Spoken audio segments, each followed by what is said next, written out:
ये हम लोग आगे बढ़ेंगे। अभी लेसन नंबर 1.2 पे जाएंगे। द थीव्स स्टोरी मतलब चोर की कहानी। ये जो टाइटल है द थीव्स स्टोरी, चोर की कहानी लिखी। एक्चुअली वो जो चोर होता है उसके बारे में बहुत सारी बातें हमें जानने को मिलेगी।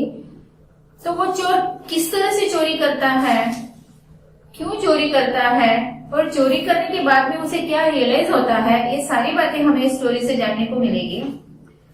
And this lesson was written by mister Ruskin Bond in 1934 में उन्होंने स्टोरी लिखी थी। तो सबसे पहले स्टोरी स्टार्ट करने से पहले मैं आपको वार्मिंग अप बता देती हूँ। रीड द फॉलोइंग इंसिडेंट, वहां पे उन्होंने इंसिडेंट दिया है मतलब एक टेक्स्ट बुक में, ताकि हमारा दिमाग सेट हो जाए स्टोरी समझने के लिए। ठीक है। Lokesh had always been a class topper in test and examination. यहाँ पे बोला है कि लोकेश नाम का जो एक बच्चा है वो हमेशा क्लास में टॉप पे आता है, हमेशा एग्जामिनेशन में टॉप पे आता है। However, invariably he used fuel meals during exam to gain these high marks. इसके लिए उसका माइंड किस तरह से सेट हो गया कि मुझे हर एक एग्जाम में अच्छे ही मार्क्स मिलेंगे या फिर मैं अच्छे ही कर पाऊंगा। Once on the day of history examination, Lokesh realized that his classmate and friend Farhan came all prepared for maths instead of history. अभी एक बार क्या हो जाता है कि हिस्ट्री का एग्जाम होता है। लोकेश को पता चलता है कि that his classmate and friend Farhan, मतलब उसका एक दोस्त है फरहान नाम का, हिस्ट्री की पेपर की जगह पे वो मैथ्स का प्रिपरेशन करके आता है। Farhan had become desperate. फिर स्कूल में जाने के बाद में उसको पता चलता है अरे आज तो हिस्ट्री का पेपर था और मैं मैथ्स का प्रिपरेशन करके आया हूँ तो पेपर में क्या लिख पाऊंगा। बहुत बार बच्चे ऐसे करते हैं, मैथ्स का पेपर होता है और दूसरे सब्जेक्ट का पढ़ के जाता है, मतलब इतना उनका माइंड कंफ्यूजन हो जाता है। तो यहाँ पे भी फरहान कंफ्यूज हो जाता है और स्कूल में जाने के बाद में उसे पता चलता है और वो डेस्परेट हो जाता है। So Lokesh offered to let him copy from his answer sheet. इसलिए लोकेश उसे क्या बोलता है कि ठीक है बेटा, सैड मत होना, मेरे से कॉपी कर लेना, जो भी आप तुमको आंसर नहीं आता मैं आपको बता दूंगा, या फिर मेरी आंसर शीट से तुम सारे के सारे आंसर कॉपी कर लेना। क्योंकि वो दोस्त है तो दोस्त को ऑफर कर रहा है ताकि वो तू फेल ना हो पाए इसके लिए। But since Farhan set just behind him, और वो फरहान के बाजू में जाकर बैठ जाता है। फरहान रिफ्यूज्ड, लेकिन फरहान उसे मना कर देता है। He said it's all right even if I get a 0। ठीक है ना, मुझे 0 भी मिलेगा तो भी चलेगा, कोई बात नहीं, but I can call it my own 0, क्योंकि वो जो 0 मुझे मिलेगा एग्जाम में वो मेरा खुद का होगा, मैंने किसी से लिया नहीं होगा। तो वो मुझे किसी से लिया हुआ मार्क्स नहीं चाहिए, भले मुझे 0 मिल जाए, I am satisfied. I do not want to score a single mark on, मुझे एक भी मार्क ऐसा नहीं चाहिए जो मैंने खुद ने कमाया नहीं हो। Cheating in exams is for cowards, मतलब एग्जाम में चीट करना एक गुनाह बन जाता है। नॉट मी, तो मैं ये नहीं कर सकता। So this words were a turning point in Lokesh life. Lokesh की लाइफ को ये वर्ड्स छू जाते हैं, उसके मन को ये जो फरहान ने बोले हुए जो शब्द है वो छू जाते हैं। He gave up cheating for ever, तब से वो चीटिंग करना और करवाना छोड़ देता है। He worked hard for what he desired and never used false measure to acquire anything. तो देखो ये जो चीटिंग से जो मिलने वाली चीजें होती है वो हमेशा के लिए छोड़ देता है, और जो हमें पाना है वो खुद का होना चाहिए ऐसा वो सोच लेता है। ठीक है, तो ये थोड़ा सा इंट्रोडक्शन हो गया। ये हमारा लेसन भी बेसिकली यही थीम पे बेस्ड है। ए में देखो अभी, in the given story which words phrases can be replaced by the following words. यहाँ पे बहुत सारे फ्रेजेस और वर्ड्स दिया है, उसको रिप्लेस करके हम लोग क्या लिख सकते हैं वो लेसन सीखने के बाद में आपको लिखना है। बी में आते हैं, summarise the incident in 62 lines making Lokesh the narrator, begin with. ये भी देखो राइटिंग स्किल का क्वेश्चन है, आपको क्वेश्चन नंबर 7 क्रिएटिव राइटिंग का आता है एग्जाम में, जो 80 मार्क्स का पेपर होता है उसमें।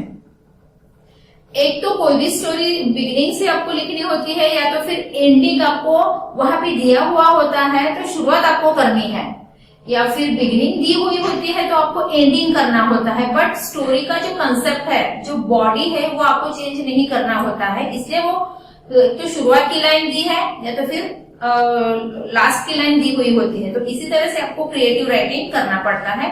तो वो क्रिएटिव राइटिंग भी आपको बाद में करना पड़ेगा स्टोरी सीखने के बाद में। ठीक है, द थीफ स्टोरी है, अभी ये लेसन है वो जिसको हम सीख रहे हैं अभी, उसका सेंट्रल आइडिया मैं बता देती हूँ। The thief story by Ruskin Bond is a simple plot with layers of suitable human emotions. मानव मतलब जो इंसान है उसकी इमोशंस से रिलेटेड ये स्टोरी है। Written in first person, the story advocates the power of love and kindness in reforming a thief. मतलब देखो, चोरी करना, झूठ बोलना या किसी को फंसाना, इससे भी ऊपर कौन सी इमोशंस होती है जिसको हम जीत सकते हैं, जिससे हम सामने वाले को जीत सकते हैं? जैसे पावर ऑफ लव है, काइंडनेस है। अगर हमारे पास में ये है तो हम कोई भी बुरी बात को इजीली जीत सकते हैं। यही एक स्टोरी का सेंट्रल आइडिया है। ओके, इसका इंट्रोडक्शन में अभी वापस बताती हूँ आपको, ठीक से समझ लेना।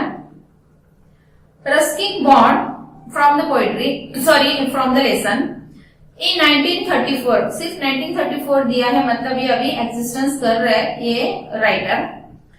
Is an Indian author of British descent, मतलब ये ब्रिटिश से रिलेटेड, मतलब ब्रिटिश में बॉर्न हुए बट ब्रॉट हुए इंडिया में, मतलब इंडिया में बाद में रहने आ गए। तो उन्होंने इंडिया के कल्चर को जाना और इंडिया की जो पीपल है जहाँ पे इमोशंस को ज्यादा वैल्यू दी जाती है वो उन्होंने पहचाना। तो उनको, उनके मन को वो छू गया।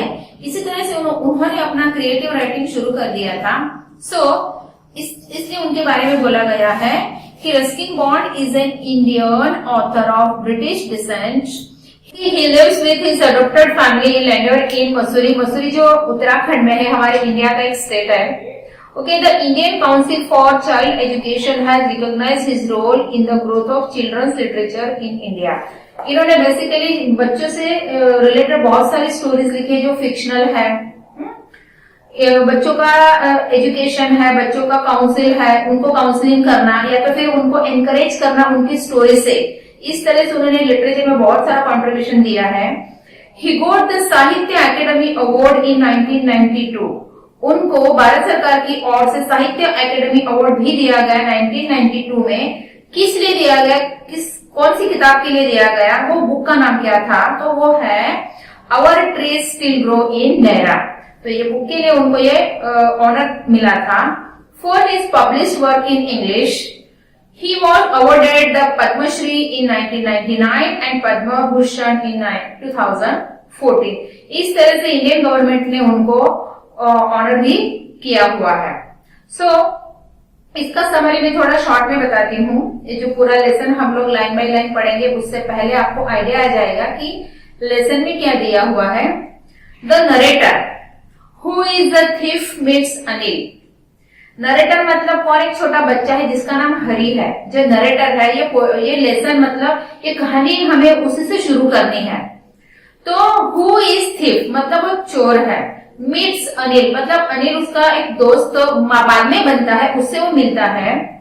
अनिल कैसा है? A simple, kind and compassionate. वो एक सीधा साधा बच्चा है, दयालु उसका स्वभाव है, और कंपेशनेट मतलब सबसे स्नेह रखने वाला है। और स्ट्रगलिंग राइटर मतलब वो स्ट्रगल कर रहा है, उसको राइटिंग का बहुत शौक है, लेकिन उसका वो शौक तो पूरा कर रहा है, लेकिन वो अपना जीवन चलाने के लिए पैसे नहीं पा रहा है। तो उसका ये मानना है कि जितना मैं राइटिंग करूंगा तो मेरा जो भी राइटिंग या जो भी आर्टिकल्स होंगे वो पब्लिश होंगे, उससे मुझे पैसे मिलेंगे। ये वो रख के राइटिंग कर रहा है, तो इसलिए उसके बारे में स्ट्रगलिंग राइटर बोला गया है। The thief earns Anil's trust. फिर ये जो चोर है, जो हरी नाम का जो बच्चा है जो खुद चोर है, वो अनिल से मिलने के बाद में उसका विश्वास जीत लेता है and becomes friends with him, और उससे दोस्ती कर लेता है।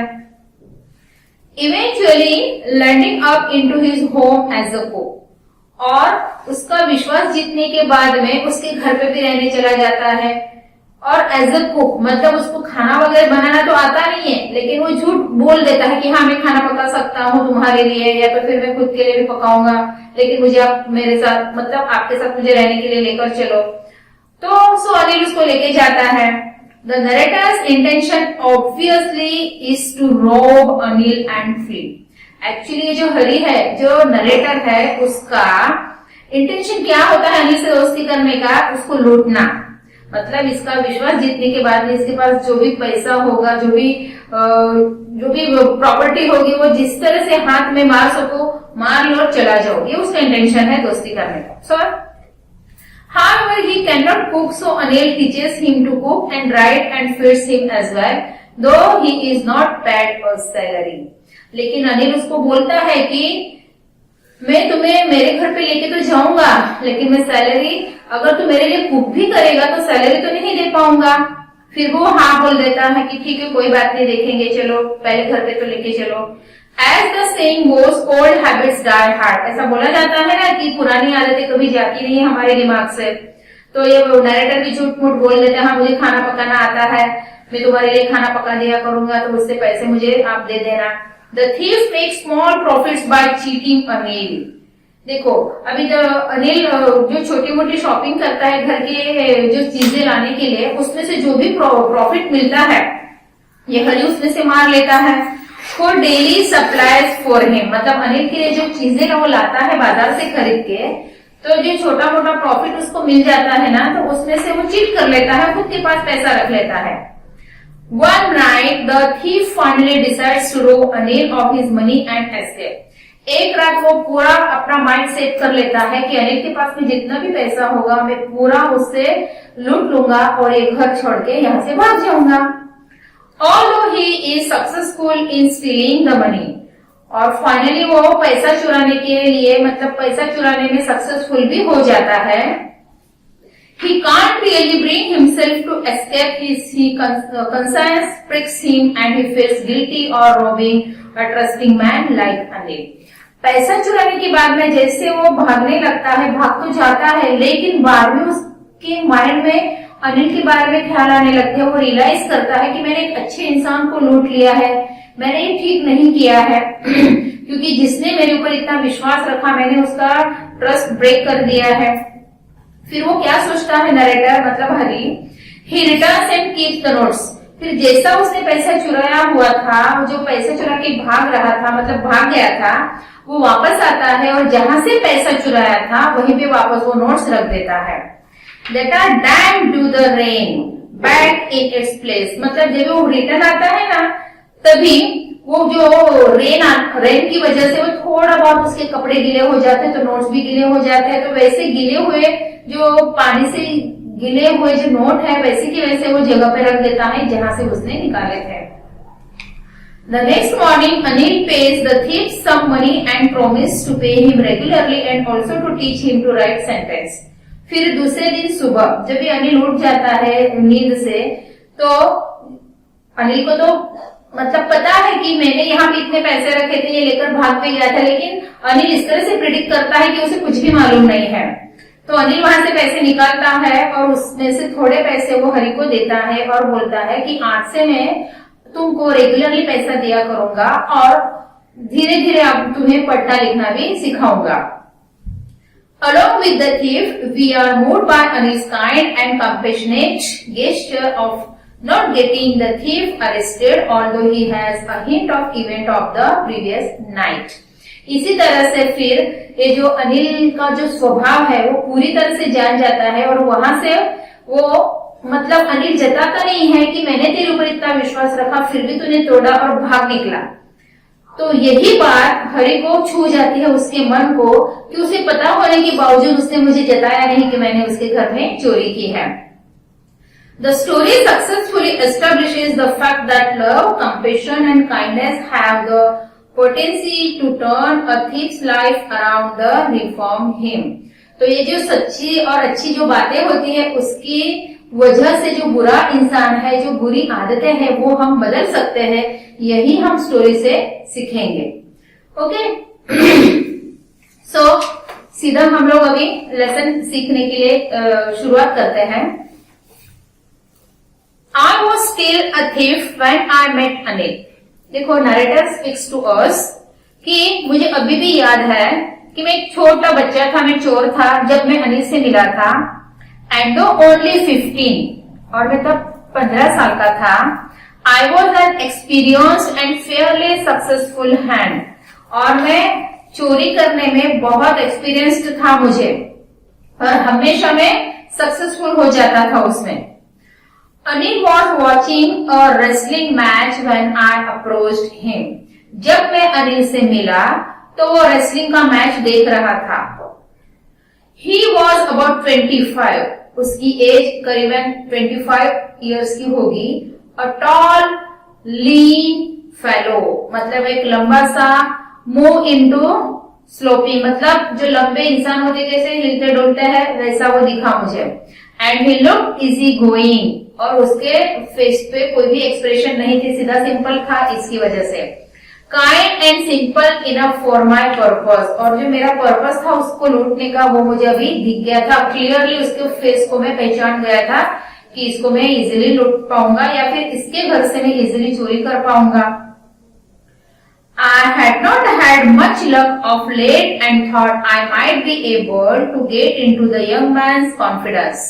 और मेरा लक भी वो टाइम पे काम कर गया था.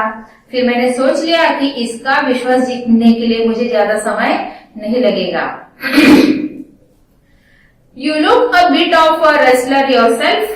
फिर हरी सेज टू अनिल कि तुम तो रेसलर के जैसे दिखते हो. I said, मतलब मैंने उसको बोला अनिल को. A little flattery helps in making friends. अगर आपको किसी से दोस्ती करनी है तो झूठी मूठी प्रशंसा करनी पड़ती है ना. वैसे मैंने उसको बोल दिया कि अनिल को कि आप भी मुझे रेसलर के जैसे दिखते हो.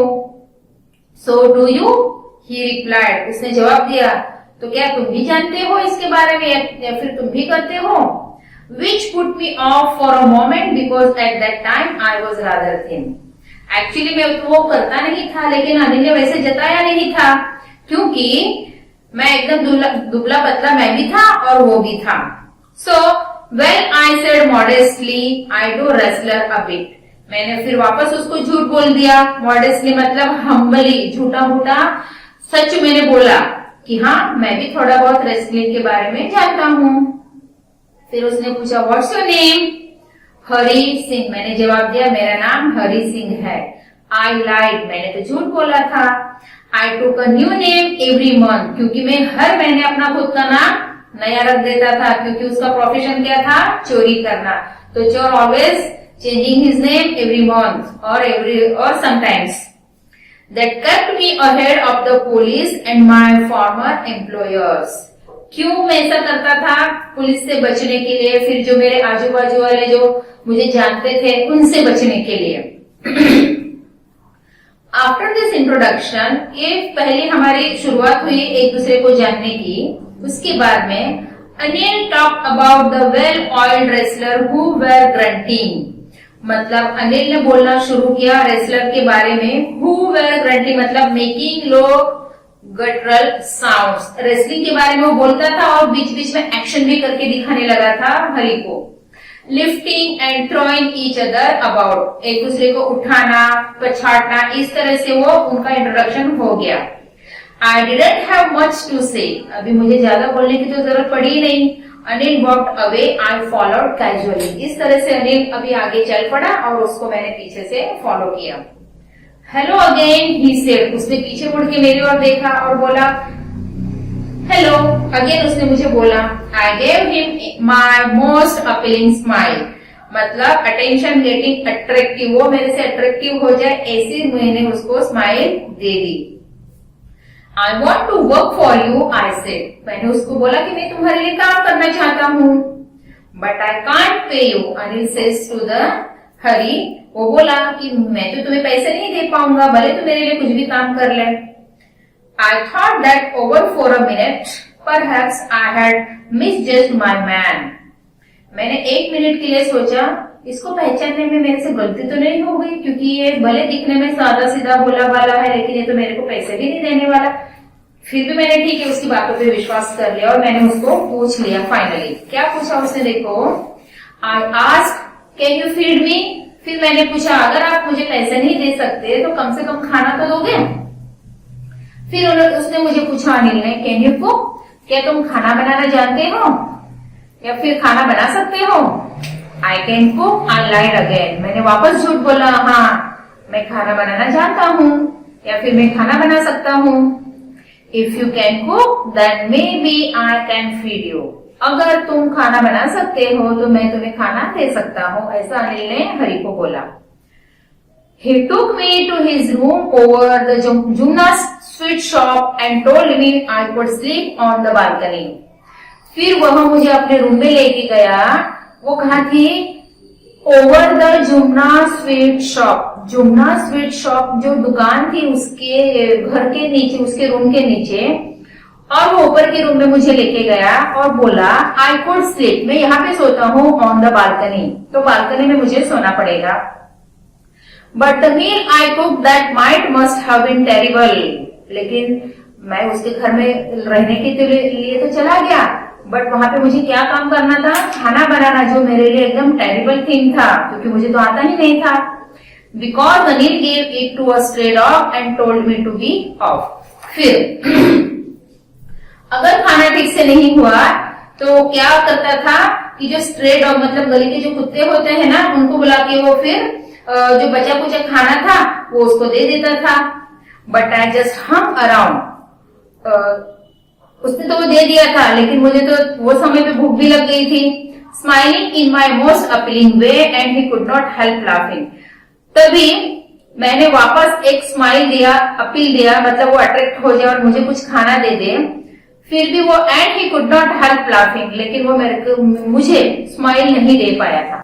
ठीक है, यहाँ तक हम लोग जितना भी स्टोरी मैंने पढ़ाया है आपको, जो भी नहीं समझा होगा तो आप मुझे पूछ सकते हो, और आगे का जो बचा हुआ लेसन है वो नेक्स्ट लेक्चर में कंप्लीट हो जाएगा। और ये स्टोरी आप पढ़ के रखना, ठीक है, तो थोड़ा सा आपको आइडिया आ जाएगा कि किस तरह से हमको ये स्टोरी को समझना है। ओके, सो यहाँ पे हम लोग कंप्लीट करते हैं ये स्टोरी।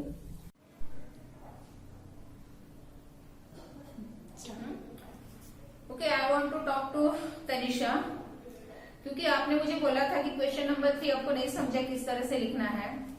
अभी पोएट्री का जो ट्रांसलेशन जो मैंने आपको बताया है वो वीडियो आप एक बार वापस देखो, और जितने क्वेश्चन बोला है उतना ही आपको लिखना है। जैसे मैंने ए और बी बताया है, क्वेश्चन नंबर बी से बी, सी और ई, ये 5 क्वेश्चन सिर्फ बताया है जो पोएट्री से रिलेटेड है। मतलब पोएट्री का जो भी आपको ट्रांसलेशन है उसमें से आपको मिल जाएगा। ओके, तो कुछ डाउट नहीं रहेगा।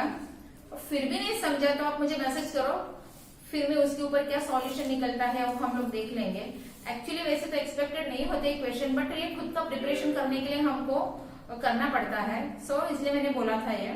और बाकी के जो स्टूडेंट्स है जिन्होंने अभी तक कुछ भी रिस्पॉन्ड नहीं किया है होमवर्क के लिए, तो एक बार आप खुद को चेक कर लो और कितना आपने किया नहीं किया आपको समझ में आ जाएगा, क्योंकि जैसे जैसे लेसन बढ़ेंगे आपका होमवर्क बढ़ता जाएगा। सो जिस दिन लेसन कंप्लीट होता है सिखा के, उसी दिन आप करने की कोशिश करना।